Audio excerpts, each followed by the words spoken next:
વાવ તાલુકામાં ભારે વરસાદ બંધ થયાને અઠવાડિયાથી વધુ સમય વીતી ગયો હોવા છતાં ભાટવરથી ડેડાવા જતો માર્ગ હજુ પણ પાણીમાં ગરકાવ છે।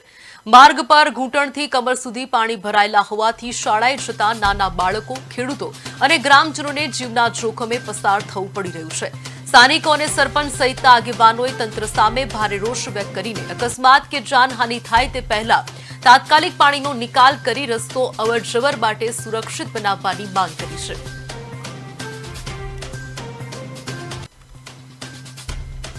અમારે પાણીની સમસ્યા આ રસ્તાની છે। અહીં અમારા છોકરા પણ સ્કૂલે જઈ શકતા નથી અને પાટલી માર્કા અને ડેડાવાનું પાણી અહીં આવી અને દબાઈ જાય છે, આગળ નીકળતું નથી। આગળ ઊંચણવાળો ભાગ છે એટલે અહીં પાણી આખી અમારી જમીન 90% ભાટવર ગામની જમીન અંદર પાણી ભરાઈને પડ્યું રહે છે 2 થી 3 મહિના।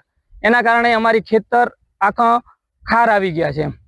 એક તો અમારી રવિ, શિયાળો, ઉનાળો, વરાળો બધી ફેલાય છે, પણ આમાં સરકાર તરફથી કોઈ વાગ નહીં, કૂતરી હોના ગયા છે, પણ સરકારના લાંબા હસ્તે સરકાર જે કરે તે ધારે તો થઈ શકે સાહેબ।